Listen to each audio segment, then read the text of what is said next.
Hi, everybody. This is Scott Homan, director of Witness Underground. And I am Ryan Sutter, the proprietor of Nuclear Gopher Productions. Hey everybody, real quick before we get started with the Halloween episode featuring Wesley David and Wesley David music, Ryan and I chat with Wesley about all kinds of things, and it's a really fun episode.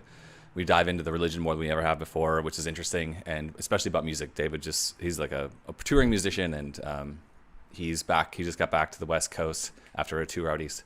So I wanted to just quick say that we have a t-shirt that we just launched. It's two different t-shirt designs on a bunch of different colors, a bunch of different products, a bunch of different, every size you can think of. That supports our next film project. That supports the concert November 12th in Minneapolis with the Sound Unseen Music and Film Festival and the Hook and Ladder concert venue. And so please buy a t-shirt because that only runs for the next 3 weeks. And that supports our whole operation, and we'd really appreciate it. Supports the film, supports ExJW coming out. Like, it's all one thing, and it goes towards those causes. And then if you do go to the show November 12th in Minneapolis, there'll be t-shirts there to buy, but they're limited colors, options, and sizes. And right now you can watch the film at the Portland Film Festival. And if you are in the Minneapolis area or you're willing to travel and you're nearby, like in Wisconsin, Iowa, or in the countryside, Minnesota, please come down and Chicago. A lot of Chicago connections to the ex-JW the Jehovah's Witness music scene back there. And it'd be really cool to see some more folks that came up to the Madison Film Festival come up to the Minneapolis one and bring your friends. All those tickets are on sale now for the Women's Club at 6 o'clock on November 12th. Shows at 6:30. Goes to 8:30. Tickets are $12. And the Hook and Ladder after party is going to feature 3 bands. It's Ryan Sutter music, Puff Puff, covers of the Lavone songs, and a huge finale with High TV. It's going to be an incredibly amazing thing. It's easily like the pinnacle of everything we wish we could achieve with this film. It's happening, and someone's threw the party for us at a film festival. So they really wanted to celebrate our film through making it a marquee, key event of the year for their festival. And they really wanted to highlight the film. So buy your tickets to come see the film there in person. And we're going to have a merch table. James is going to sell his book. We're going to have CDs of all the bands and a sampler you can get, and we're going to do a pre-sale for the vinyl that's coming out pretty soon. It'll come out probably early next year, but it's a pre-sale if you want to get involved in the vinyl. That'll help us fund the operation.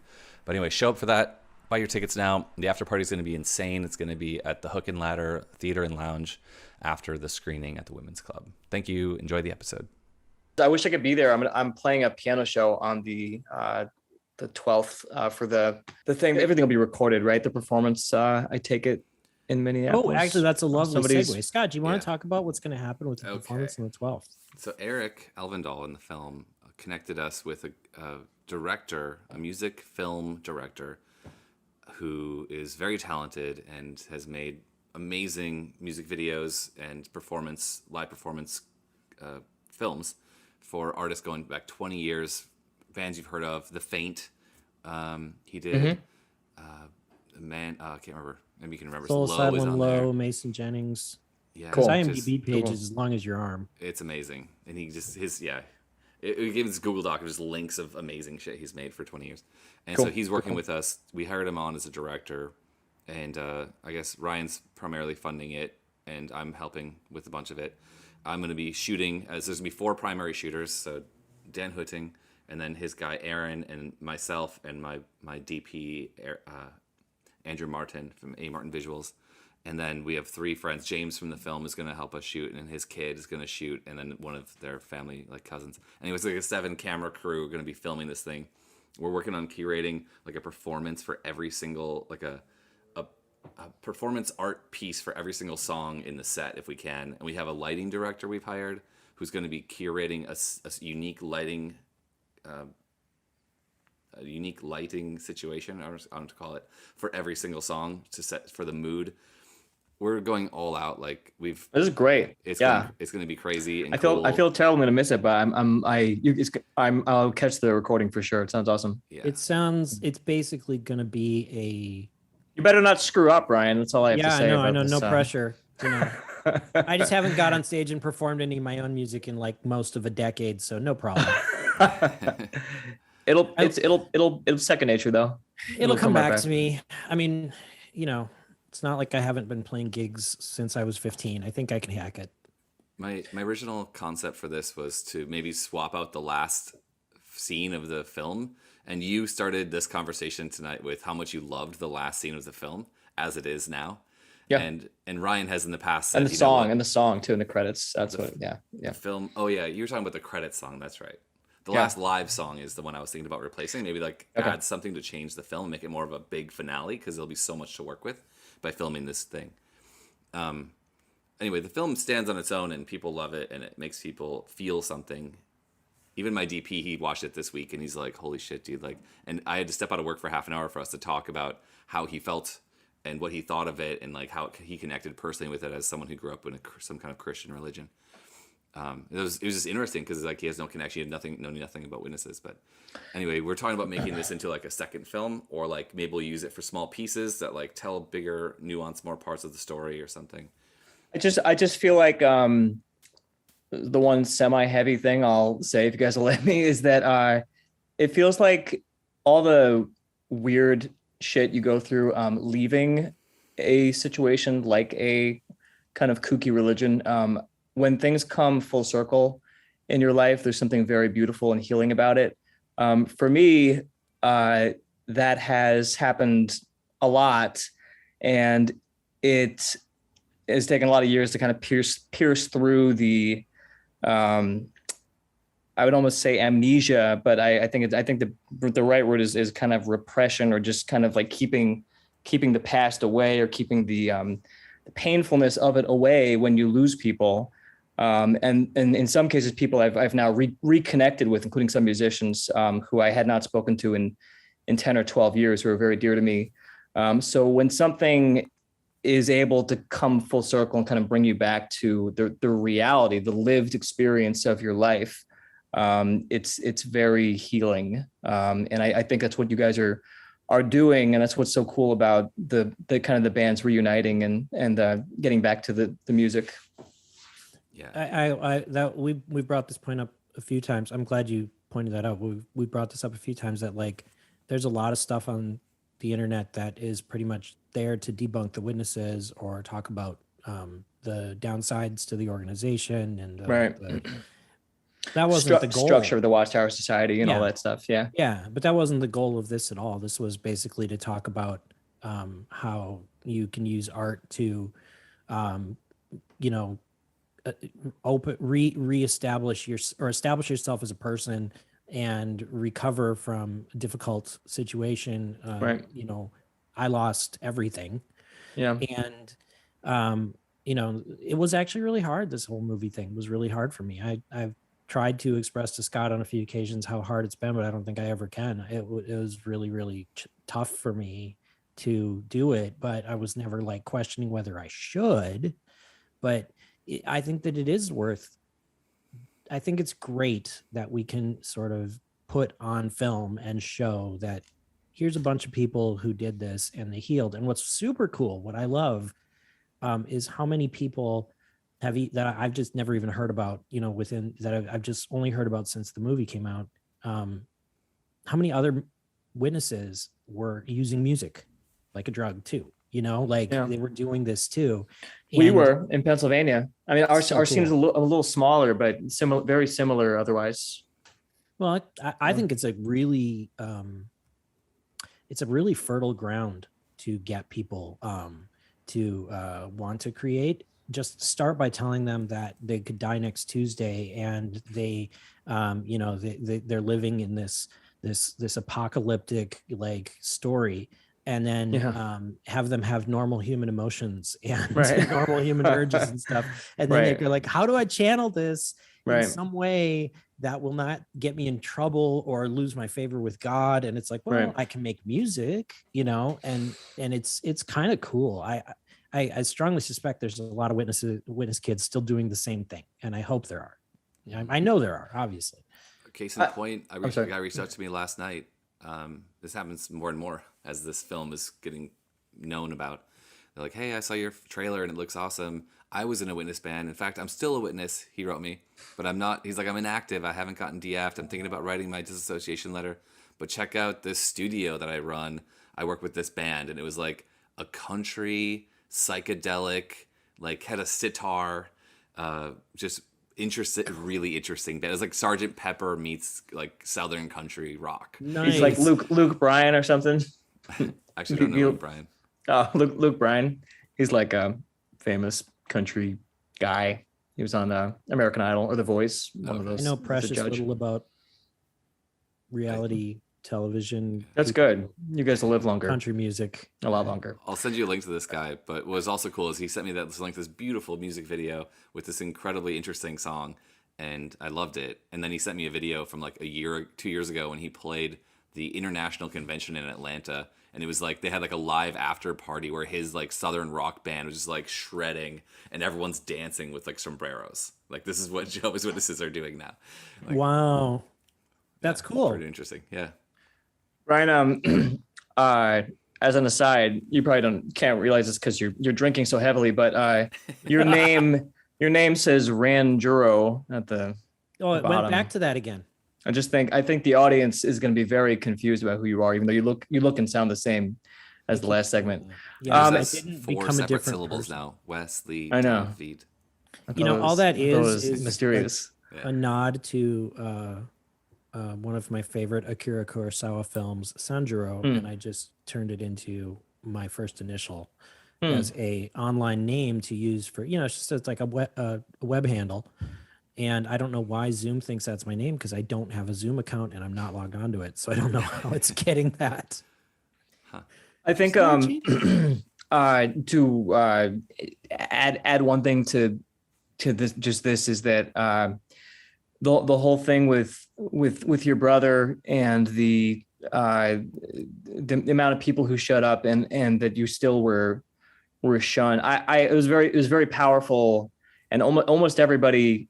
In fact, most witnesses I know, I thought what I went through was bad, but most witnesses I know, especially on Instagram, have been through a more traumatic like shunning experience than I personally went through. And I just think that a lot of witnesses and maybe people also have come out of similar religious organizations can relate to how extreme your story is and how kind of almost textbook your story is in a way, with just what happened and how they treated you. I don't know there's a point in me saying that, but I just wanted to, there's one thing I took away from the documentary also. That's all. Yeah, it's the kind of thing, I will say what's interesting, the non-witness members of my extended family, they were not impressed by that, right? Like that, you want to talk about making a good witness. That type of behavior does not make a very good witness. Right. It really sends a pretty bad message, as well it should. It's not good behavior. Interesting thing about that day was because I wasn't allowed to be there, and because I did actually show up at the funeral. I was there, but they didn't really want me there, and nobody talked to me the whole time, and I spent half of it outside. But I did make a film, like a little tribute to Rhett, and I put photos and his music and this whole thing, and they had an AV system set up to show exactly that kind of thing, and it was like this huge. It was the one thing that I fought, was like, you got to at least show the video I've made of Rhett. I'm like, I promise I'm not in here. I'm not talking, but like, I have to have this video, and this video is still available online. It's on YouTube. But they didn't want to even show that, even just because I made it. Wild. I can't even imagine that, like, from in any other context from any other group. Well, it's inhumane, would be putting it nicely. And Mormons do something similar. Scientologists is actually a much smaller numerically organization than you would think by how public they are, but they do the same thing. On any number of smaller fringe kind of groups do something like shunning. Were you guys have been doing this podcast for a bit now, so maybe you've covered some of this ground, but were you angrier than you let on in the documentary? In the documentary, it's also another sort of surprising thing that least you talk a good game about kind of feeling actually compassionate towards folks still in the organization. Can you give us any Yeah. insider to your state of mind there? Yeah, no, I don't think I am being in any way disingenuous when I say that I was incredibly angry. But it wasn't directed at them and it wasn't directed at the witnesses. It was more like being, like if you're having, this is going to seem like a lame example, but if you're having like a day where your alarm clock doesn't go off and then your car breaks down and all this shit happens throughout the course of a day and you're sort of mad at that everything is just coming down on you. Right. And you don't feel like it's anybody's actual fault. Right. That's the type of anger that I felt for a really long time. And I don't really struggle with it much anymore, but it was like, I felt like, well, it's not really my family's fault because they've been told this whole thing in a way that was convincing enough that they can't see past it. It's not necessarily even like the fault of like I've done similar shunning, right? Like my mom left the witnesses before I did, and I shunned her. And I mean, I still was humane to her, and I even let her move in with me when she wound up pregnant in her second after her and my dad split up. And she was disfellowshipped, and I let her come stay with me because she needed somewhere to go, and humanity trumped, religion. But the fact is it's really hard to be personally angry at people who are doing something where you know that you would have done something like that in their position. But I was really angry at like just the fact that I felt so powerless. Like it felt like there wasn't anything that I could do to change the situation. I felt, and that's a really impotent kind of anger where you feel like it's not personal. I don't have anywhere to direct it. Even getting mad at the people at the Watchtower doesn't help, right? Yeah. It's just you just feel like you stubbed your toe and your car's broken down and your cat broke his foot and everything sucks and you can't do anything about any of it and you can't even get mad at anybody. You feel totally that was the type of helpless. anger I had. Yeah. Right. Yeah. And, so that's why I don't carry personal animosity towards those people. There are a couple individual witnesses who I don't particularly feel good about, but it wasn't because of any of that. It was, it's really hard. I actually think it would be easier if I felt like there was an obvious place to place my anger. And as it is, I have more empathy for the individuals. Does that answer your question? Yeah. I think I have felt similarly, generally speaking, towards like the idea of just average folks in the organization. I was more angry at my parents, but I was also angry at the society and the governing body and the leadership, and a lot of the, I think, appropriate anger, especially on Reddit, is directed towards, for the most part, the society and the governing body and the pick a scandal. There's so many things to be upset about. There are definitely individual leaders that I could be angry about. Of course, the current leadership is not the people who made the world that caused my problems. Right. But I do feel really angry at the universe in general that like I've been robbed of the last 18 years with my father. Right. Like my dad and I are never going to ever have a relationship again. He's 70 years old now. I'm probably just never going to have a relationship with my dad again. That sucks. That's horrible. And there's nothing I can do about it. Yeah. I mean, it's probably the craziest. Somebody tell me if you have a different opinion. I would say it's probably the most salient and generally most traumatic part of leaving the organization. Probably more, if I've told many a therapist about this, that it's less, in my mind, it's less the general kookiness of the beliefs are normal when you believe them and when you're a kid and you don't know any better. It is actually something in the leaving and the aftermath, which is very difficult and very frustrating.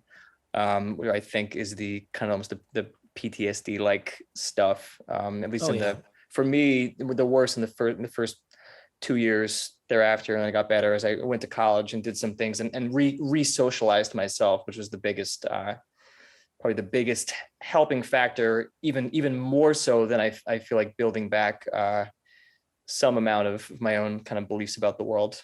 The socialization was the best part. Totally concur. I think what's really weird is, and I think it's hard for people who haven't lived through it to understand. Right. It's actually easier to deal with somebody who actually does pass away than somebody who you know is still alive and out there walking around somewhere, but for some reason you're not allowed to even talk to them or see them or have anything to do with it. That's actually much worse, because I can make peace with losing Rhett. You know, Rhett's not still walking around out there somewhere, and I just can't talk to him. And the last time I saw him, it was wonderful. I wasn't a witness anymore, but he treated me really well. And I was dating this girl at the time who's now been my wife for the last 15 years. And, you know, the last time I saw him, we just ran into him by accident. He was working a cell phone kiosk selling cell phones at Walmart. And Esther and I just popped in to pick something up, and there was Rhett, and we talked to him, and he was super nice and friendly, and he gave Esther a big hug, and he turned to me and he was like, she's great. She's worldly. Like, she was never a witness or anything. You know, he's like, she's great. She's like the best one you've ever dated. And it was just great. It was really nice. I had no idea it was the last time I was ever going to see him. But the fact that I have this kind of closure to that situation doesn't make it easy, but in some ways it's like I've had that versus kind of a living death with my dad for, you know, going on 17, 18 years. That's harder in a lot of ways, because you just, you know, he's just down the street. Like, I could just drive down there, you know, like for 10 years I lived 2 miles away from him and I never saw him. It's interesting to bring up it's like a grieving process. You're comparing a real grieving process to a process that doesn't really have any definition and closure. And I've looked this up a few times. I just don't know how to quite put it into have a conversation. I'd like to talk to like someone who deals with this all the time. But there's like the 7 stages of grief. Yeah. And the first one is anger and like helplessness, and then it transitions. And I feel like this film is about loss. And Ryan, you go through like 7 different losses. You lose your youth and innocence. You lose your faith and your community and your access to your friends in the music scene. I guess that's your community. And then, you different relationships with your parents and your brother. And it's like, man, like all also divorce. I got divorced there too. Yeah, and a divorce, right. It's like so much. And like, is there the rug was pulled out from underneath you in the biggest possible way. And it happens to a similar but lesser extent to most people who get disfellowshipped or even just realize they don't believe, or like any one of those things is already tragic for the average person. And you dealt with all of them, and like hit after hit after hit. Every time you turn around, it seems like in the film you're just losing someone or something. That was a shit year, man. I gotta tell you. You know, here's the thing though. I had this epiphany yesterday. I was doing some writing. My laptop, by the way, right now is sitting on top of my beloved Olivetti Praxis 48 typewriter from the 1970s, which is wicked cool. And I sometimes sit out here and I just write. It's kind of one of my little morning routines, and I don't want electronic devices or anything interrupting me. So I have some typewriters, and I'll pick my favorite one for the day. I was writing the other day and I had this sort of realization. I was like, well, okay, so my parents raised me as a witness to my first adulthood at age 18. And I was raised under a certain set of beliefs, views, ideas about the world, ideas about myself and my life. And then I lived as a witness until I was 30. And that first sort of adulthood didn't go awesome, right? And then I went through all of this other stuff.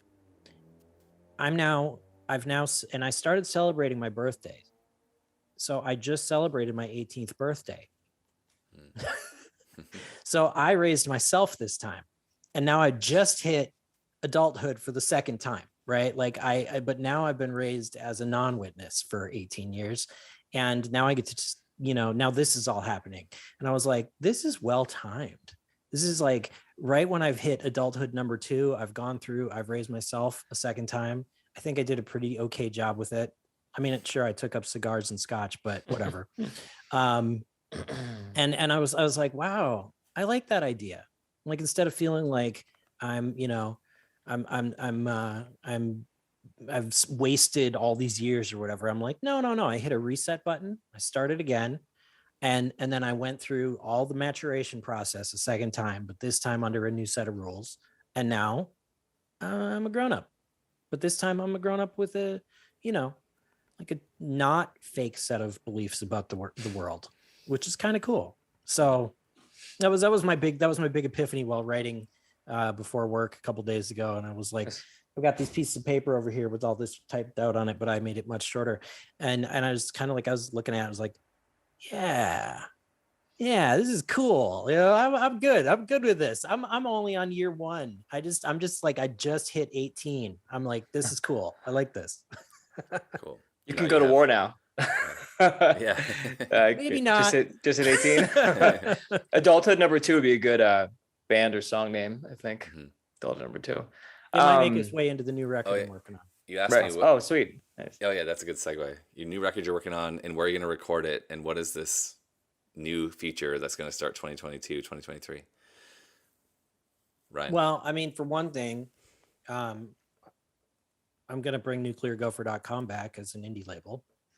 And it's not just going to be the old Nuclear Gopher, but now with ex-Witnesses. It's just going to be a good old-fashioned 90s indie record label doing DIY cool stuff that is, like, I'm not against, and I've been very tech forward my whole life, so I'm very in favor of having the Bandcamps and the Spotifys and the titles and the streaming services and all the stuff. I mean, I love that everybody can get their stuff distributed, but I personally still find that the primary value of indie music and DIY art in general is small, close communities with intimate connections, whether you just go see some band play at some artist play at some show, and then they're back at their own merch table and you buy a t-shirt or a CD or a tape or a record from them.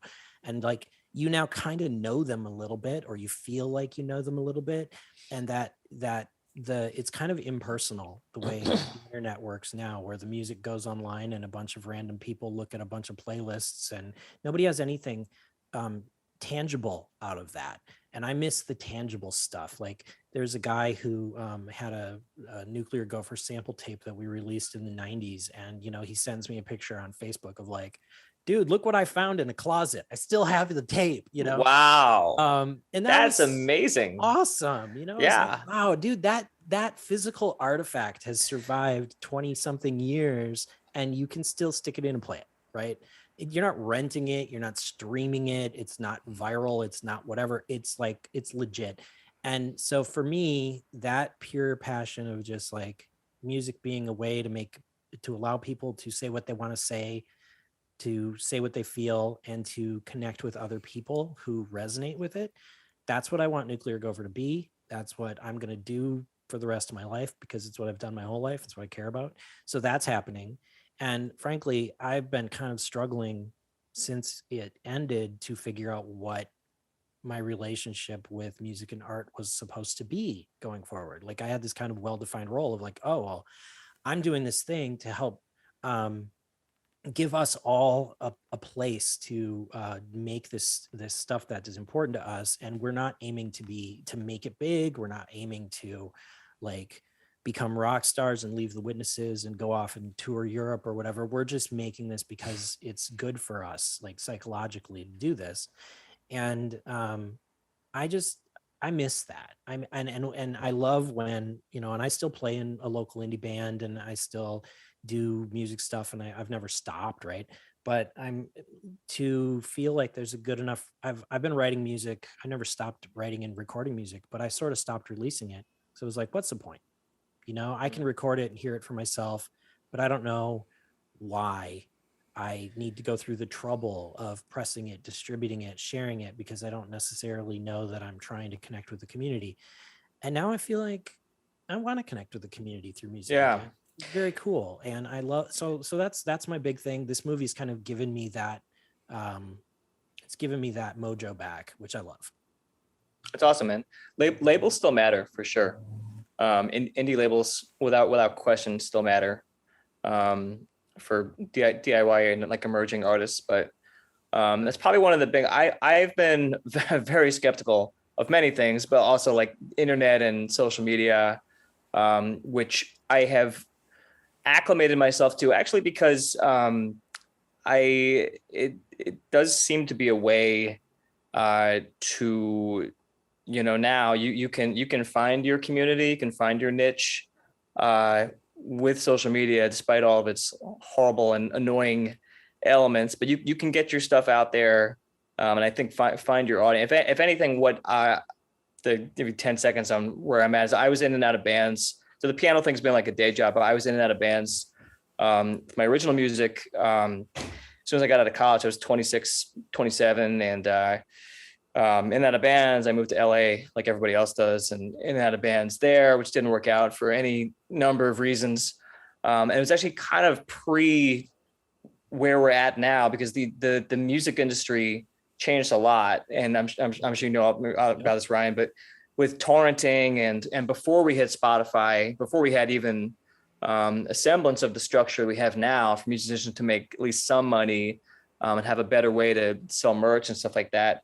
We were in like another period of the Wild West for a few years, like post Napster, where it was tough. Yeah, it was very challenging. Mm-hmm. Those are the years I was failing in bands, but now I feel like, if anything, a little more optimistic that you can be a DIY musician and get some traction. And if you find the community that matters to you, and that your art can matter too, mm-hmm. You can use it strategically to get something out there. Oh, I agree completely. I think you can use both, right? And yeah, that's the cool part. You don't just release your masterpiece on 25 hand dubbed cassettes that you only distribute to 25 people, right? Like that, you can do that. It's cool, but I think the best part is to just use all the tools that are now available. And I love that all these tools are, I mean, I would have murdered to have streaming available when I was streaming stuff on, you know, a 14.4 modem in 1995. Right. Yeah. You know, like it's. I remember Flash Player, Real Player. You guys had on the dock. That was great. Oh hell yeah! Real Player. Yeah. Hell yeah. You remember from the doc? I mean, like I started working in software engineering, you know, and I'm like 10 years older than you. So I started my first programming job was 1994, and the internet was not even in regular conversation. And you were self-taught on like you pretty much taught yourself. Mostly, yeah. That's unbelievable. I had a Commodore VIC-20 and learned BASIC when I was in elementary school, and wow. I taught myself programming, and then I got married a couple months out of high school to my high school girlfriend, who I had gotten publicly reproved for having sex with, and you know, as one does, because I was a rock and roll rebel, and I hated the fact that there were no jobs available. Right? Would it be sexist of me to say, "Hell yeah, man"? I don't know. It was a long time ago, right? So. But she was your wife too. So. Yeah. Well, and I have a kid from that marriage. I have a 27-year-old son. Same day, actually, you got reproved for the conceiving of a child. Oh. No, that's not true. That is not true. That is not what happened. The one time, folks. But I remember about 6 months after we got married, I was working at a factory, and I turned to her one day after I came home from a 12-hour shift, and I was like, "This sucks. I can't go to college. I need a job. I don't know what to do." And she said, "Well, what do you want to do?" And I said, "Well, I like programming computers." So I went to like a really brief, essentially a boot camp, like a little tech thing that was like a few months. And I got a little slip of paper that said that I could kind of use a computer. And I used that to kind of bluff my way into my first programming job. And that's what I've been doing ever since. So I managed on the minimum possible education. That's awesome. Oh, yeah. It's very intrepid. It's awesome. Well, it was also why I put Nuclear Gopher online. It was like an excuse to learn how to do technology. Right. So it all comes together. But I'm just saying, like, cool. I got to say that the music streaming and technology stuff, I was always trying to figure out how to get to where the world is now. Yeah. In terms of the tech. And now that it's here, I'm like, man, when I find a really good band, the first thing I want to do is buy their vinyl. And I want to actually interact with them in person. Yeah. Makes I'll a buy you great records. gift to whoever's watching right now. You tell me what where to album is order that? that. I Can you will go plug it? back. Grandma will enjoy. I'm buying No, it.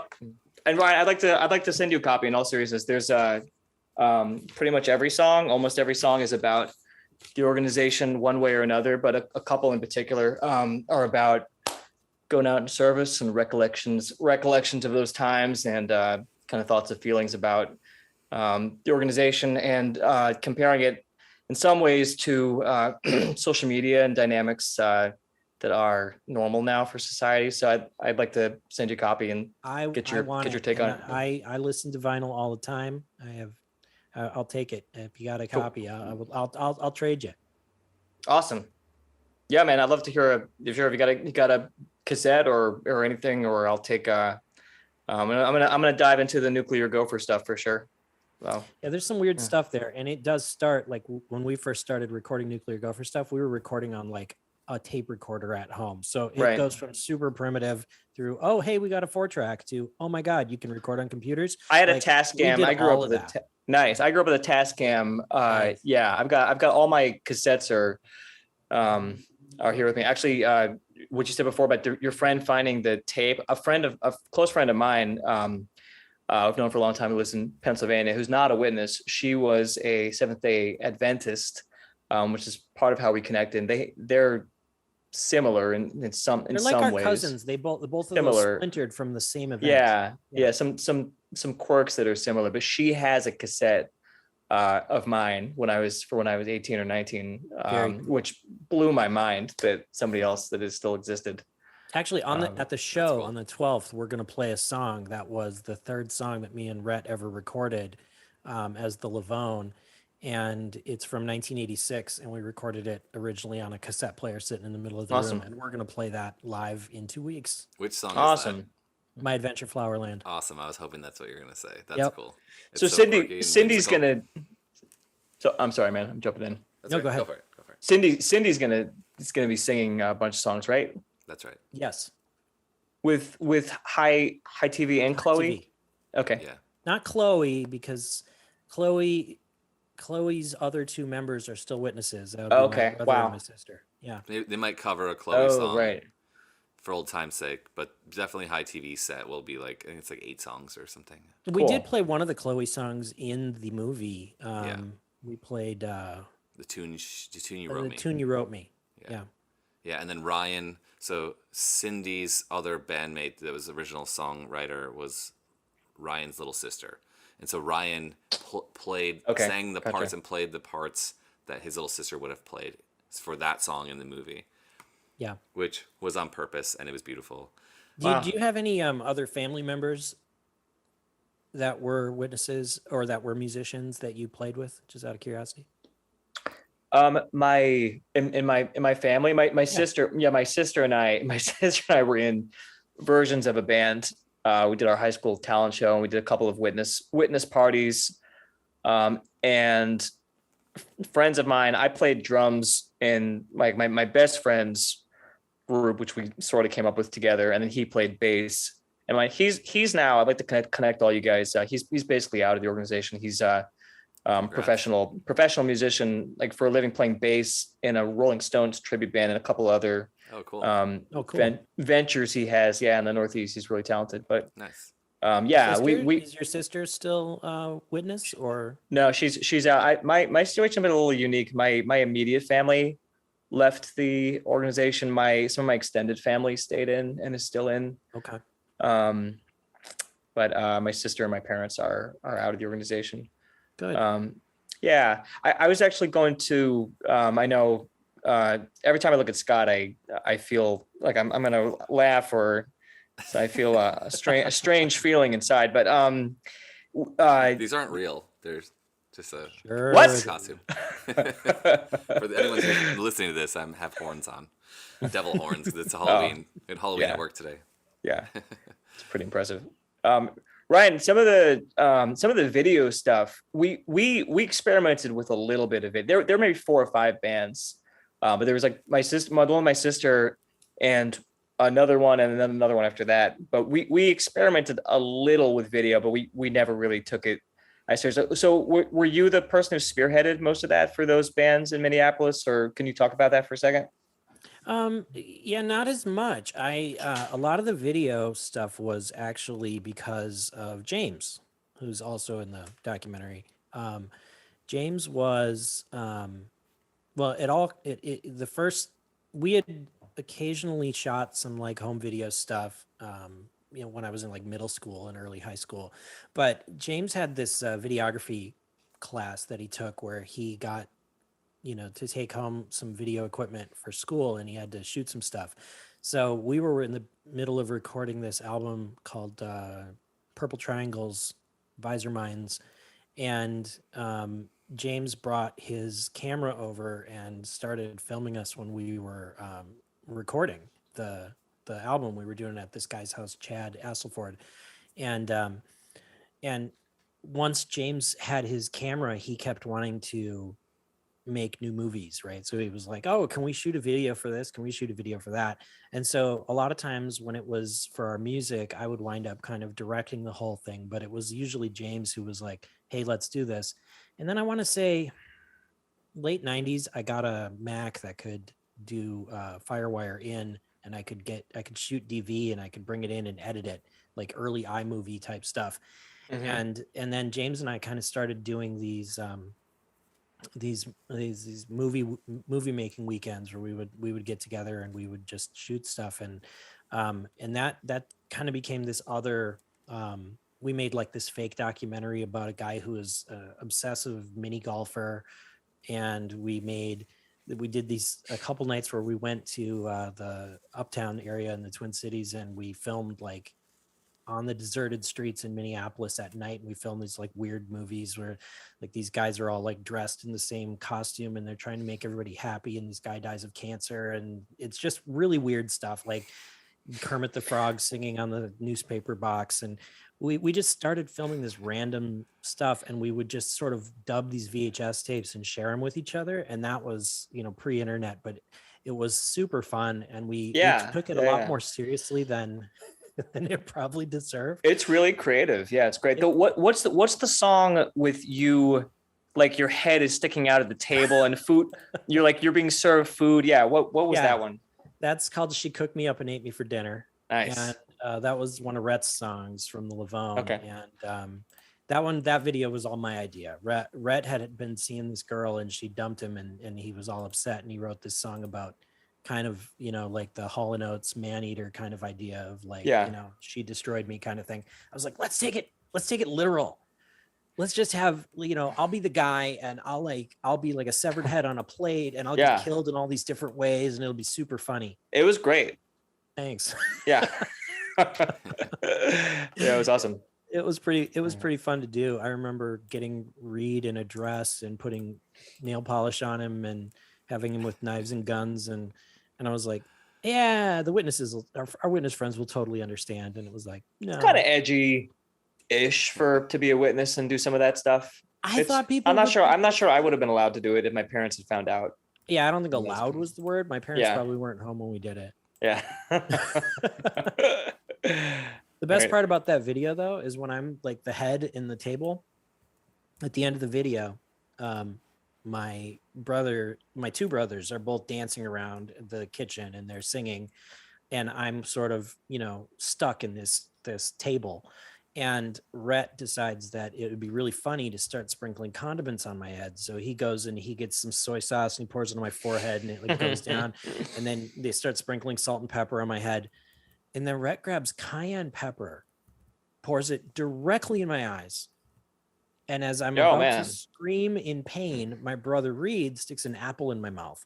So the end of the video, I'm sitting there, there's like 5 seconds left in the song, and my eyes are burning out because I've basically just been maced, and I have an apple stuck in my mouth, and I'm sitting here stuck in this table going like, hold on, just a couple more seconds, the song's almost over. And then like as soon as the camera cut, I like flipped all this stuff off of me, and I like flipped the table over, and I had to run my eyes underwater for like 20 minutes. I was blind for like 10. It was wow. Jeez. It was hilarious. And I was so pissed at Red. I'm like, why would you put cayenne pepper in my eyes? He's like, I don't know. I thought it was funny. Yeah. That does make the video better watching it a second time, knowing that that's what happens. Yeah, I'm in severe pain at the end of the video there. There's It's worth soy it, man. sauce Suffer down. for art. Yeah. So I was getting, you can see it on my face in the video that I was really, that was not planned, right? They weren't like, oh, we'll pour condiments on you. That just happened. And I love how your eyes move around. You're like, yeah, the soy sauce goes down and I'm sitting there thinking, what the fuck are these idiots doing? Yeah,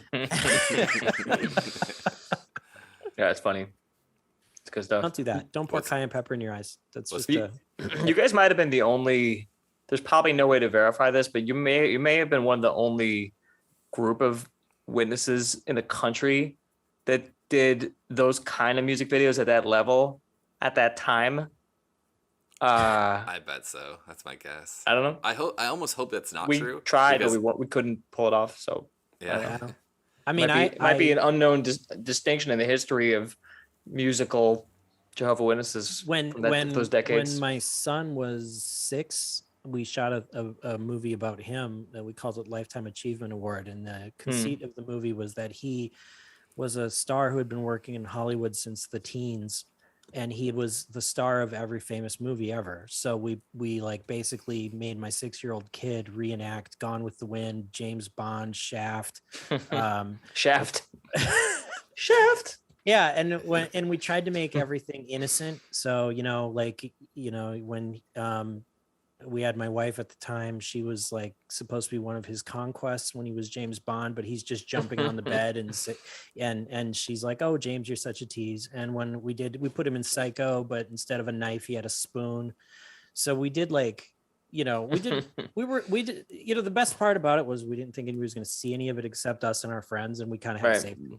So right, yeah. Insane to me that any of that shit is in a film that is now actually showing in movies. Yeah. Did not expect that. Thanks, how do you guys feel? I don't know. We have to wrap this up soon a little bit on my end, but would you guys talk about how do you feel? I'm sure you probably already have, but are you overwhelmed by the reaction to the film? Or Ryan, how have you been feeling? Just kind of what were your emotions when it is public, right? I can say that it won. Yep. Okay, cool. It won an award. It won Best Documentary Feature at Genre Blast Film Festival out near DC in Winchester, Virginia. It was so cool that they awarded us that. It's amazing. It's awesome. Yeah. Extremely emotional. Yeah. I don't look it right now, but I will never forget this year. This has been really wild. And I just wrote a big post on Facebook about this a couple days ago, about the fact that when this was all happening, Scott wanted to interview me and I was like, sure, why not? So, but I was nervous, but I was like, well, I don't know this guy. And if he's like most of the people I know, he's got this idea and he wants to do it, but it'll never actually happen. So it's not going to hurt too much to interview him, and maybe it'll wind up on YouTube or something, but I'm not like everybody's going to see this. And then that's not Scott. Scott's ambitious and he gets shit done. So I mean, look at him. Happened, and then it's like, oh, we're doing a showing in Madison, and I'm like, even up to that point, which was only like 6 months ago or whatever now, I was still fucking nervous. I was like, I don't know if I want to go to this. In the morning of the show in Madison, I wasn't sure. I got up that morning and then I decided, okay, I'm going. And I got in the car and I drove 3 hours over to Wisconsin, and that helped. I think it was really important for me to go there and see a bunch of people watch it and watch them respond to it and have. Oh, wow. Yeah. And that just changed it for me. But yeah, it was really stressful, actually. Yeah, for sure. Yeah, I can imagine. I had something on the tip of my tongue that I'm now forgetting. Oh, but you guys actually connected over this. Is that right? Or yeah, okay. Neither of us had known each other, ever met, ever talked until that interview. Like when Ryan and I are meeting each other on camera. I mean, he's on camera. Oh, yeah. Wow. Okay. We had like a 10-minute conversation. I was like, no, I don't want to. Let's not talk about that until the cameras are rolling. Wow. I kept trying to just make small talk with Scott, and he's like, no, wait till I've got the camera going. I'm like, okay, whatever, man. I got my company to send me out to Colorado for work. so that I could just also meet up with Scott while I was there. Yeah. But Wow. I'd known of Ryan because I knew all the people in the film while I was in Minneapolis, and I knew of Ryan because everyone was talking about some guy that I'd never met, and then how he wasn't in the religion anymore, and I didn't know the circumstances around it. I didn't know Rhett. I didn't know any of the other people at the core of the scene, like the original core.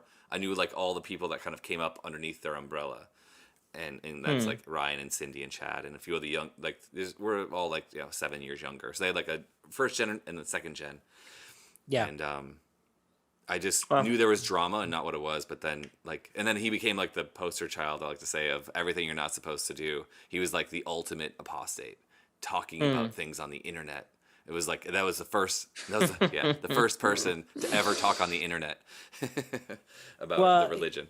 It's funny because I didn't actually go out of my way to become the godfather of the apostates, but that's kind of what happened. And I'm glad now, right? Like, but it's funny because it's like, that's one of the funny things about the internet, right? You put your stuff out there, you don't hear anything back. You don't know who's listening, who's watching, who's reading. Yeah. And then people come to you like later and are like, you changed my life. And I'm like, thanks. Yeah, it's crazy. Yeah. Wow. Congrats to both you guys. I just think I think it must be very, very validating. And it should be. It's putting yourself out there and telling your whole story. But it's a story that a lot of people, not just from JWs, but can relate to if they've been, especially if they've been other, almost any number of other religions. Yeah, it's just very humanizing, I think, and the response has been great. And people that aren't even related to religion are interested in this, especially people who have been in religions, though. Any kind of religion can relate. I've had Catholics come up to me like, "Oh my God, that's like a movie about my own culture," or just general Protestantism. But I imagine there's like different groups around the world, and it doesn't always have to be related to religion. It could be like a home culture or something. Yeah. For sure. Yeah. The mouse just walked across the room. Well, you've been drinking a lot, so we can't. I don't know if we should trust what you're telling us. Oh, okay. Turn the camera around, man. No, I'm kidding. What kind of cigars are those? Good California cigar. That's where we are. But it's got them. Yeah. No, I've got my Michigan cigars are in the other room. Nice. We appreciate the praise, Wes, but I would love to have you talk about your music while we have you on. I'm not sure we're going to do this every week with you, so could you talk about where you're at and what kind of music you got out? Yeah, what are you doing next? Well, it's funny. When you said about second adulthood number 2 before, the one of my favorite quote, which I was on the tip of my tongue, is from Nietzsche. It says, "Late youth preserves long youth." It's a quote that I try. Late youth preserves long youth. I try to tell myself because, that sense of this guy. Nice. Got a whole bunch on my bookshelf here. Yeah. Nice. Yeah. It is a.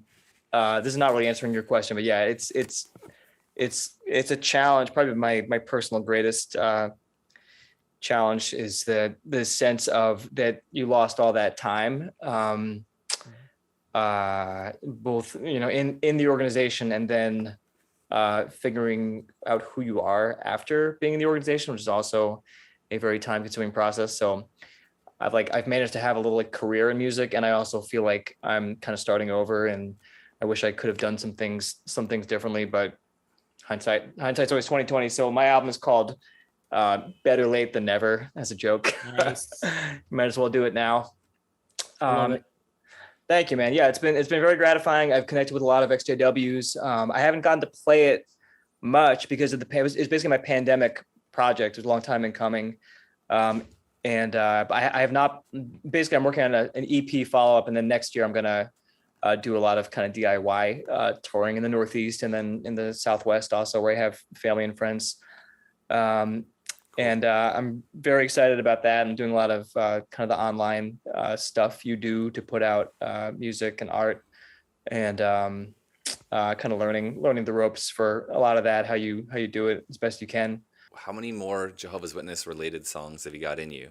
Do you feel like you've kind of knocked it out in this album? Thousands. Oh, yeah? No, I've I wrote the one song called "Isn't It Gray," and then a few others are very specific. And I think I probably got it out from I think I got the specifics probably out of my system, but I feel that one of the benefits of leaving a kind of a closed group is that you do see some tendencies just in society on the internet. Could probably have a debate about QAnon and other things that happen on the internet, which certainly have hallmarks of the thinking which we left behind from the organization. So I'm turning that's of like particularly intense interest to me. So lyrically, it's a little more where I'm headed. But yeah, no, I sort of feel like I got it out of my system and it felt good. And I haven't really been able to play the songs much except occasionally on Twitch because of the pandemic. So now I'm actually looking forward to finally getting out there and kind of doing it. Well, if you ever come within reach of the Twin Cities area, yeah, I'd love to. You guys could do a show together. Could be a whole thing. I would do that. Absolutely. Yeah, it'd be fun. No, I definitely. I've never been out there. Never been out to the. I mean, most of the Midwest is not super exciting. Not gonna lie, but the Twin Cities ain't bad. Twin Cities ain't bad. There's a pretty cool culture out here. It's not unlike a Seattle kind of culture. It's, you don't have to go very far before you get to mega hat wearing farmers, but in the city, it's pretty cool. And I don't mind it. I'm not exactly a huge homer for Minnesota because we have winter that is legendarily bad. But at least during the winter, you have an excuse to stay inside and make music. Right. When is your tour then, Wes? And where can people buy your album? People can go to it's on Spotify, it's on my website wesleydavidmusic.com or most social sites at Wesley David Music. Cool.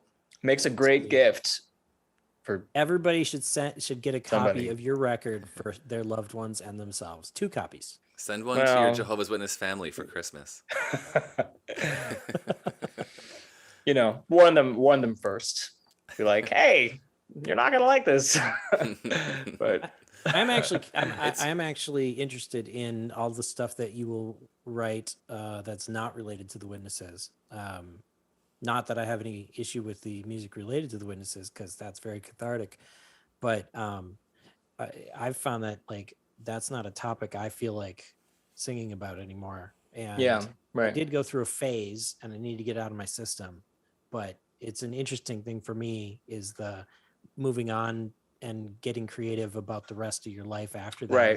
Is an interesting topic too. Let me turn that question around to you, man. Can you give us a hint of new music you're working on? Do you feel like the lyrical themes are reflecting kind of some of the aftermath of being the organization, or are you going in a totally different direction? Or no, I think they're really more about my life now. My life now isn't very much about that anymore. It's funny. The last song that I'm going to play this in 2 weeks. There's a song that I did called Ostrich. There's a video online for it. And it's very fun, by the way. And some of it made in the film. There's lots of things being destroyed in this video. It's really fun. It's about me kind of being like, I've got my head in the sand. I don't want to hear about all this bullshit anymore. And I like it. I'm good where I am. I'm just down here counting the grains with my head in the sand. I like it. And I've been really curious about where my next artistic direction is. So the short answer is I don't know, and that's cool. Yeah. That's good. Yeah, some of the best art is made from that not knowing place, I do a lot of Buddhist sitting meditation and writing practice and things to kind of just dig in and see what's going on down there.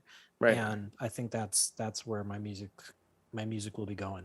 That's cool. I had a therapist who's I like the guy who's written some of the books. I managed to see 2 or 3 sessions, which were helpful. Actually, one of the things he told me is that it's okay.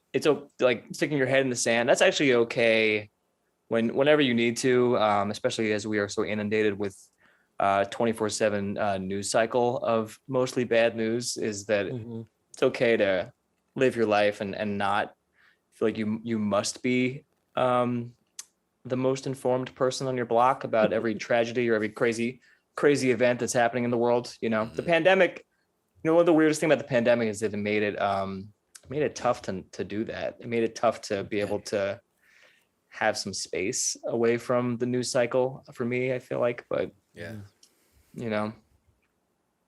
can probably save that for another podcast talking about the pandemic and all that craziness. So, but it's been a really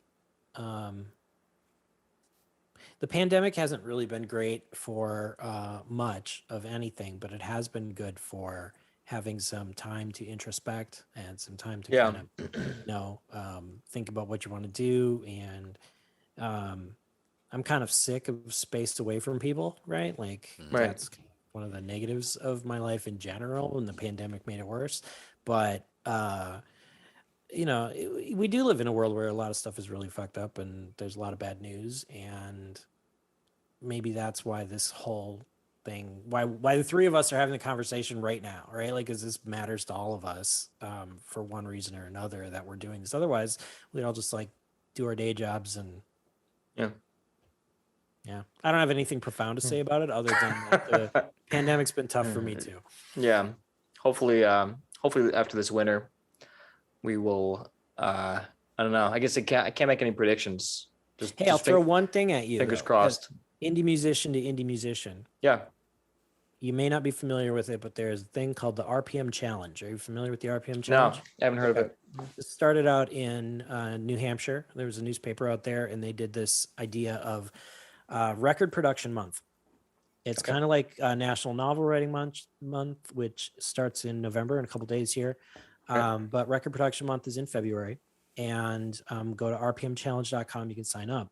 And it's basically a challenge in which you're supposed to record an album of at least 10 songs or 35 minutes during the month of February and have it done. You can't start tracking till midnight on February 1st, and you have to stop tracking at midnight on the last day of February. And I did it for one of my albums, the Trumpet Marine, Louder, Longer, Lobster, I did as a RPM challenge, and one of the High TV records was done for RPM challenge. So it's good, and I use a lot of it in the film and other previous projects with ExJW coming out. Yeah, it's a fantastic record. And I always just tell any indie musician, if you're looking for, since I think creativity sometimes thrives with constraints and with deadlines, consider RPM Challenge. Go to rpmchallenge.com. It could be good for you whether you ever show anybody else the resulting product. It's a fun thing to do. It just sounds like it's a lot of that's a lot of music to write in the space of a month and record. You could write it in advance and just record it. Oh, okay. But a record this February. Fun. I'm just gonna throw it out there. I've done it a few times. It's a lot of fun. That reminds me. I've started sending Ryan different ExJW artists that I was meeting along this journey, and you're one of the first ones, Wes. And I sent him some of your music to listen to. Oh, sweet. With the idea that it would be so cool to have artists that are on the outside collaborate. And I hope that like you could be an artist that would record a track or something or an album. Yeah, at the Nuclear Gopher studio once it's up and going. Yeah, I'd love to. That'd be fun for sure. Cool. Yeah, it'd be great. Yeah, I love doing the collaboration thing, and I'd love to hear more of what you make. I'm glad I think we should pimp your stuff a little bit here. We got you on here as a guest, so usually just Scott and I making dreamy eyes at each other. Well, I appreciate being on. Yeah, man, I would love to, for sure. I'd love to connect. That'd be fun. And I hope you guys are. I don't have to tell you this. You both are aware of the thriving Reddit community, right? 60 something thousand strong. Have you been posting stuff about Witness Underground on there? Or? A little bit, like once every few weeks. The last just like there's like 3 times in the last month, but that's it. I just kind of started actually. I'm just kind of poking around there. You recommend it? Oh my God. Yeah, for Yeah. sure. Yeah. Reddit can be a little funny about like self-promotion, but but you can also have anybody else post sort of on your behalf, like, hey, check out this amazing thing by this person. I just think it's a pretty like active community on there. They would love the film for sure. Cool. Yeah. Yeah. I'd love to have you post our stuff on there. Sure. And Yeah. I can post your record on there to make it work. So. The mouse Cool. is back. The mouse is back. Well, that might be a Ran good across end the- to our film right there. Yeah. Ryan seeing creatures. Yeah. I think it's trying to figure out how to get the hell out of here. I don't think it knows how it got in. Well, hey, this was super fun meeting you, man. I Yeah. really You appreciate too, it. man, for sure. Yeah. Yeah. Thanks Thanks for coming for- on. Yeah. Thanks for having me. Everybody go buy Wes's record. You can buy the vinyl. You can buy the CD. You can listen on all the streaming platforms. All of them. All of them. Yeah. And come watch our movie at Portland Film Festival. And if you can, fly to Minneapolis for November 12th and party with us all night that night. Or if you're already in Minneapolis and you don't have to fly, that's even better. Yeah. Good luck. Also, tell other people about this damn movie. We need Yeah, people who right. watch this to tell their friends and family and other people we don't know. Yeah. Scott made a great movie. Tell people about it. Yeah, right. amazing, Scott. Everything from the you do this for a living. Everything from the cinematography to the editing is fantastic. Like it's really well paced. The story is well laid out. It's like really freaking great. So Thank you so much. congratulations to you guys and Ryan. Good luck playing, man. On the I'm looking forward to seeing the live show. So I'll do my best not to Godspeed. screw it up too bad.